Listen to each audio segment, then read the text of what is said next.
So the next reaction of the phenol is called as Reiman-Tiemann reaction. So in this reaction we are going to convert phenol into a compound called as salicylaldehyde.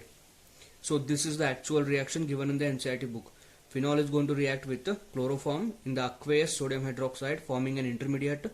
This intermediate is further reacted with the sodium hydroxide, giving a salt, and this salt is acidified in the presence of the H plus or H2SO4, and we will get the desired compound, that is salicylaldehyde.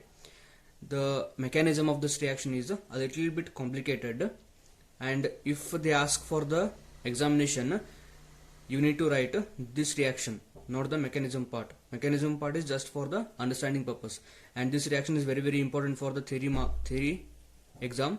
They will be asking for 3 mark. So here the first reaction is going to happen between the chloroform and sodium hydroxide. So CHCl3 is going to react with the NaOH. So here in the NaOH you are having Na plus and the OH minus. Now OH minus is going to take one H plus from the chloroform. Okay, after taking the H plus, these 2 electrons present in the bond will be going to the carbon. So carbon is going to acquire a negative charge. So this compound will be called as carbon anion. Now from this carbon anion, a chlorine with both electrons will be eliminated from the reaction. Okay, now when the chlorine is eliminated along with the electrons, we are going to obtain an intermediate species and highly unstable species, that is called as dichlorocarbene. And this kind of questions will be asked in the competitive exams. What is the unstable species of carbon that is formed in the Reiman-Tiemann reaction? Answer is dichlorocarbene, and hybridization of the carbon is sp2 hybridization, and it is electron deficient species. You can see 1 bond, 2 bond. In 1 bond you will be having 2 electrons, 2, 4, and these 2 electrons, totally it is having only 6 electron. It is not completing its octet state, therefore it is electron deficient species. So this is called as dichlorocarbene. Yes. In the next step, sodium hydroxide is going to react with the phenol. So take a molecule of the phenol and take a molecule of the sodium hydroxide. In the sodium hydroxide you are having OH minus, and on the OH minus you are having lone pair of electrons. By help of the lone pair electrons of the OH minus will take H plus of the phenol, and these both electrons will be going to the oxygen, and then Na plus is going to migrate to the O minus, forming the molecule called as sodium phenoxide. Further, these 2 electrons present on the oxygen, they are going to migrate into the benzene ring, forming a double bond between the oxygen and the carbon. Then this pi bond will break and it will shift on the ortho carbon. Therefore ortho carbon is going to acquire 2 electrons and a negative charge. What happened here?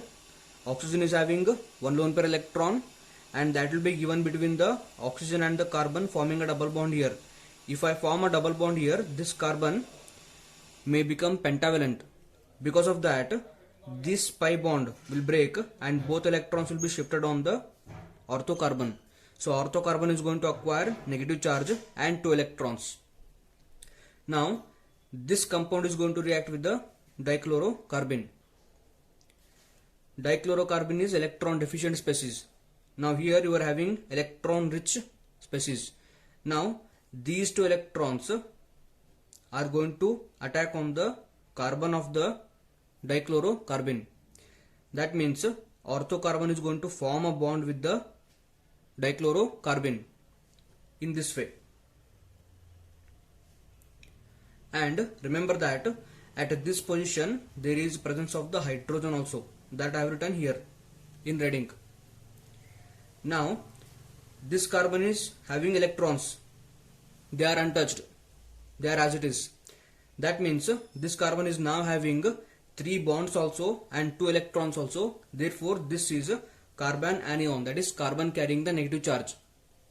And just beside this, there is a presence of the hydrogen.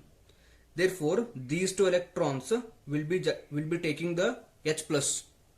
These 2 electrons will be taking the H plus, and this sigma bond will break, and these both electrons will be going inside the benzene ring. And when this happens, this pi bond will break, and these both electrons will be transferred on the oxygen. We are going to get this compound, and here oxygen is having a negative charge, and carbon is bound to 2 chlorine and 1 hydrogen because of this process. Now what we need to do is, we are going to do simple SN2 reaction which you have already studied in the alkyl halide chapters. So what we will do is, we will take 2 molecules of the OH minus, and this OH minus is going to attack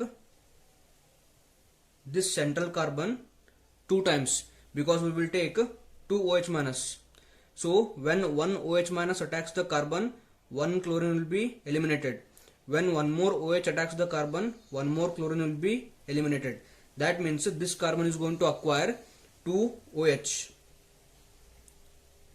Now when this compound is formed, from this compound we can easily remove the water molecule just by heating the molecule like this. So this is nothing but minus water molecule. So when you remove the water molecule, this carbon is going to become a CHO group, just like we desired. Now we have to convert the acid into OH. To do that, we just going to do acidification of this salt.